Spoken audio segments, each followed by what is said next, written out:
Hello students, welcome in my YouTube channel Vishesh group of education. आज का session है articles. तो आज हम आपको आर्टिकल्स पढ़ाएंगे, लेकिन उससे पहले मैं आपसे एक बात कहना चाहता हूं कि मेरे वीडियो को शुरू से लेकर अंत तक जरूर देखें, जिससे कि आर्टिकल्स आपकी समझ में ठीक से आ सकें। तो चलिए शुरुआत करते हैं कि जब हम किसी की जाति के बारे में बताते हैं तो वहां पर एक के अर्थ में ए या एन का प्रयोग करते हैं। फॉर एग्जाम्पल,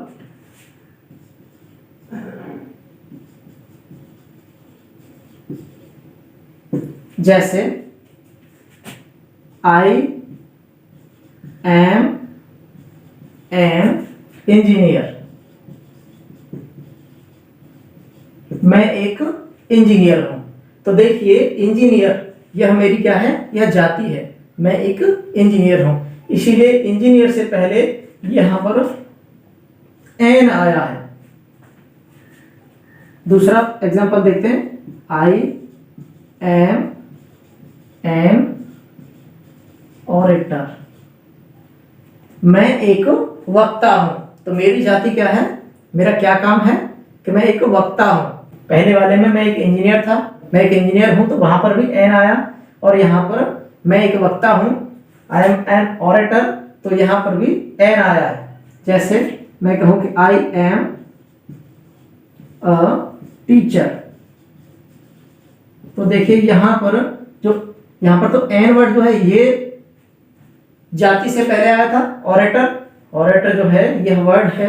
जैसे मैं एक वक्ता हूं, तो यहां पर मेरी जाति को बता रहा है कि मैं एक वक्ता हूं। क्या हूं मैं, वक्ता, तो इसीलिए यहां पर एन आया था। लेकिन नीचे वाले में आई एम अ टीचर, मैं एक अध्यापक हूं, तो यहां पर मेरी जाति क्या है, मेरी जाति अध्यापक है, और अध्यापक से पहले ए आया है। जैसे मैं कहूं आई एम अ फार्मर, तो देखिए यहां पर मेरी जाति बदल गई, मैं एक किसान हो गया। तो किसान से पहले भी ए आया है, ए आया है ना, तो यहां पर भी यह मेरी जाति को बता रहा है कि मेरी जाति क्या है, किसान। अगला एग्जांपल लेते हैं, ही इज अ पियोन, वह एक चपरासी है। तो वह ही की जाति को क्या बता रहा है, पियोन, और पियोन से पहले क्या आया है, ए, क्योंकि हमने बताया है जब किसी की जाति को बताते हैं तो वहां पर भी जाति से पहले एक के अर्थ में ए या एन का प्रयोग होता है। तो इन वाले में सभी में ए एन ये दोनों का प्रयोग हुआ है। तो हमने जाना कि जब हम किसी की जाति के बारे में बताते हैं, जब हम किसी एक की जाति के बारे में बताते हैं, तो वहां पर हम ए या एन का प्रयोग करते हैं। नेक्स्ट टाइप देखते हैं। देखिए, ए का प्रयोग ईच या एवरी के अर्थ में जब हम कॉस्ट, स्पीड, मेजरमेंट या फ्रीक्वेंसी बताते हैं तब भी किया जाता है। जैसे for example, the bananas are 30 rupees a dozen. The bananas are 30 rupees a dozen, यहां पर हमने एक दर्जन केलों का मूल्य बताया है, एक दर्जन केलों का कॉस्ट बताया है। कितना कॉस्ट है, 30 रुपीज, कितनी है, 30 रुपीज और डजन। तो यहां पर देखिए, जब हम कॉस्ट बता रहे हैं एक दर्जन की, तो यहां पर ए का प्रयोग हुआ है। बनाना 30 रुपए के एक दर्जन आते हैं, और आपको पता है एक दर्जन में कितने होते हैं, 12 होते हैं। तो यहां पर डजन से पहले अ आया है। नेक्स्ट एग्जांपल देखते हैं, the apples are 100 rupees a kilo. देखिए, सेब, the apples are 100 rupees a kilo, 1 kilo सेबों का मूल्य 100 रुपए है। कितना है, 100 रुपए। तो यहां पर भी हमने कॉस्ट बताई है, इसीलिए यहां पर क्या आया है, ए आया है। 1 किलो सेबों का मूल्य, जब हम 1 किलो बता रहे हैं तो यहां पर हम कॉस्ट बता रहे हैं, ठीक है। तो 1 किलो है, तो इसीलिए यहां पर ए का प्रयोग हुआ है। हमने आपको बताया था कि जब हम ए का प्रयोग वहां भी करते हैं जहां ईच या एवरी के अर्थ में होता है, यानी कि प्रत्येक 1 दर्जन केलों का मूल्य कितना है, एवरी का अर्थ में हो रहा है प्रत्येक 1 दर्जन केलों का मूल्य 30 रुपीज है। कितना, 30 रुपीज, इसीलिए यहां पर ए का प्रयोग हुआ है। ऐसे यहां पर the apples are 100 rupees a kilo, यानी कि 100 रुपए प्रति किलो। यहां पर प्रति किलो सेबों का मूल्य क्या है, 100 रुपए, यानी कि 100 रुपए में 1 किलो सेब मिलते हैं। तो the apples are 100 rupees a kilo, यानी कि प्रत्येक 1 किलो सेबों का मूल्य 100 रुपए है। Next example, the train was running 70 miles an hour। The train was running, train दौड़ रही थी 70 माइल्स एन आवर, 1 घंटे में। ट्रेन प्रत्येक घंटे में 70 मील दौड़ रही थी प्रत्येक घंटे में। यहां पर भी देखिए ईच और एवरी के अर्थ में एन का प्रयोग हुआ है। किसका, एन का, क्योंकि प्रत्येक घंटा, एवरी आवर, ठीक है, तो यहां पर एन का प्रयोग हुआ है। समझ में आ रहा है ना, ध्यान से समझिए। इसी प्रकार के क्वेश्चन ज्यादातर एग्जाम में आते हैं, इसी प्रकार के क्वेश्चन में आपको डाउट होती है और आप इनको गलत कर देते हैं। तो ईच या एवरी के अर्थ में जब भी इस तरह के सेंटेंस होते हैं, आप उसका सेंस समझें कि वो कहना क्या चाह रहा है। सेंस को समझकर ही आप उस क्वेश्चन को करें। अब देखिए यहां पर बेशक यहां पर ये रुपीज आया है, लेकिन यहां पर ए आया है, क्योंकि 1 दर्जन, प्रत्येक दर्जन केले का मूल्य 30 रुपीज है। यहां देखिए प्रत्येक 1 किलो सेबों का मूल्य 100 रुपए है, तो इसीलिए यहां पर ए आया, प्रत्येक, यानी प्रत्येक एक, तो एक के अर्थ में तो ए आना ही आना है। इसी प्रकार से the train was running 70 miles an hour, train प्रत्येक घंटे में 70 मील दौड़ रही थी, 70 मील दौड़ रही थी। तो प्रत्येक घंटे की जब बात हो रही है, प्रत्येक घंटा, प्रत्येक को जब हम संधि विच्छेद करते हैं तो प्रतिधन 1 होता है। जब एक के अर्थ में, एवरी के अर्थ में जब हम किसी सेंटेंस को लिखते हैं तो वहां पर an hour.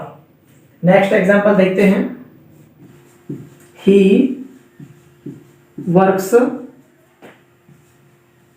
4 hours a week,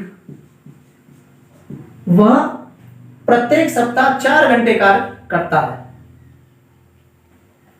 वह प्रत्येक सप्ताह कितने, प्रत्येक सप्ताह कितने घंटे काम करता है, 4 घंटे, 4 आवर्स। इसीलिए यहां पर जब प्रत्येक सप्ताह की बात हो रही है तब यहां पर हमने ए लगाया है।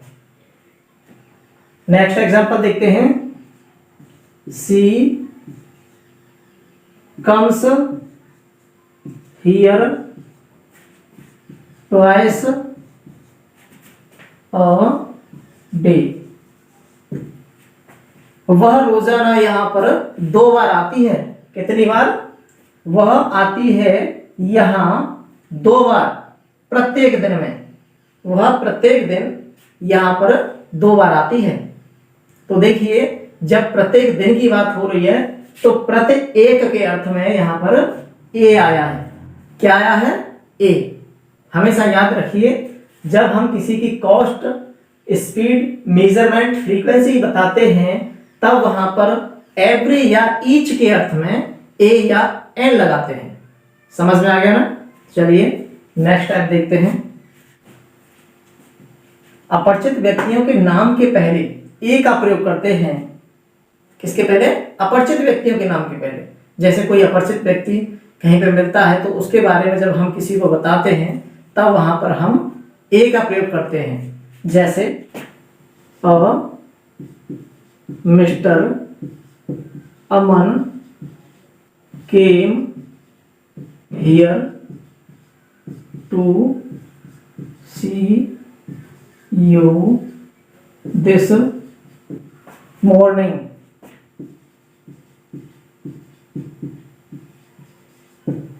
Mister Aman came here to see you this morning. एक अमन नाम का व्यक्ति यहां आया था तुम्हें देखने, तुमसे मिलने, दिस मॉर्निंग, आज सुबह। आज सुबह एक व्यक्ति जिसका नाम क्या था, अमन था, एक व्यक्ति अमन नाम का तुमसे मिलने के लिए यहां पर आया था। फिर से समझ लीजिए, एक व्यक्ति अमन नाम का तुमसे मिलने आज सुबह यहां आया था। दूसरा एग्जांपल देते हैं, mister Raj came here to meet you this evening.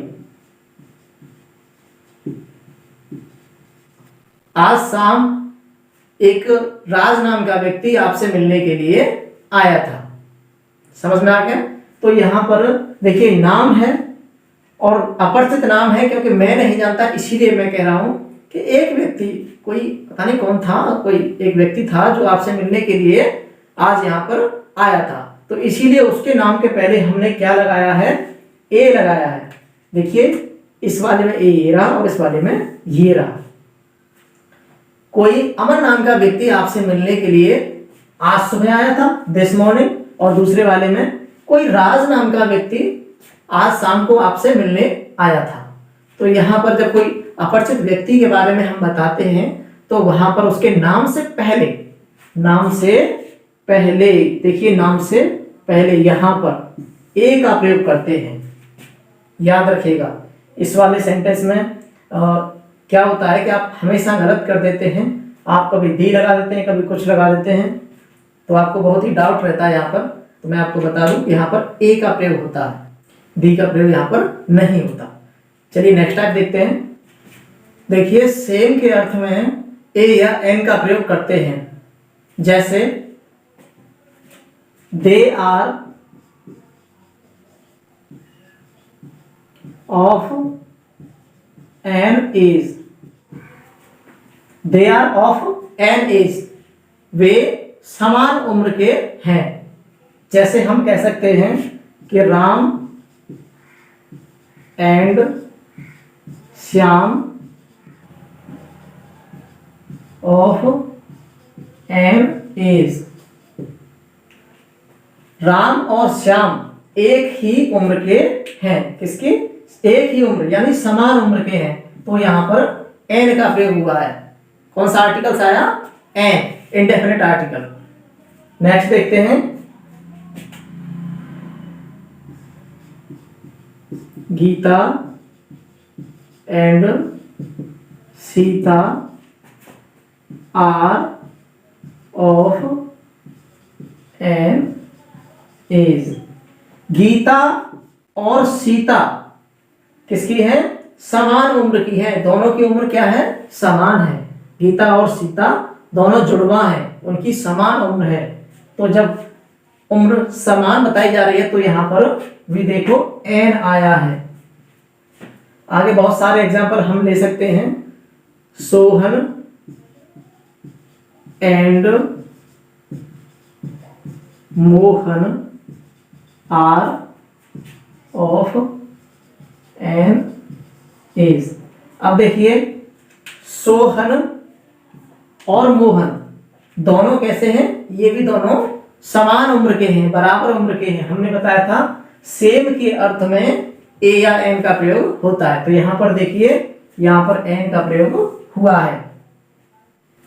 ऐसे भी कह सकते हैं जैसे book and pen are of a cost. किताब और कलम दोनों समान मूल्य के हैं। तो यहां पर देखिए ए का प्रयोग आया है। किसका प्रयोग हुआ है? ए का प्रयोग, क्योंकि दोनों का जो कॉस्ट है, दोनों की जो मूल्य है, दोनों का जो प्राइस है वह समान बताया गया है कि book and pen are of a cost. दोनों एक ही मूल्य पर हैं। दोनों का मूल्य क्या है? सेम है। तो जब सेम के अर्थ में हम ए या एन का प्रयोग करते हैं। ये हमेशा याद रखिए, जब सेम का सेंस निकल रहा हो, समान का अर्थ निकल रहा हो, तो वहां पर हम ए या एन का प्रयोग करते हैं। देखिए ए का प्रयोग कहाँ होता है? अ काइंड ऑफ के अर्थ में, यानी एक प्रकार का, एक प्रकार की के अर्थ में भी होता है। फॉर एग्जाम्पल हम कहें दिस इज अ ग्रास, यह एक प्रकार की घास है, यह एक घास है, विच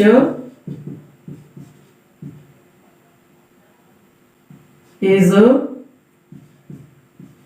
नीडेड इन मेडिसिन।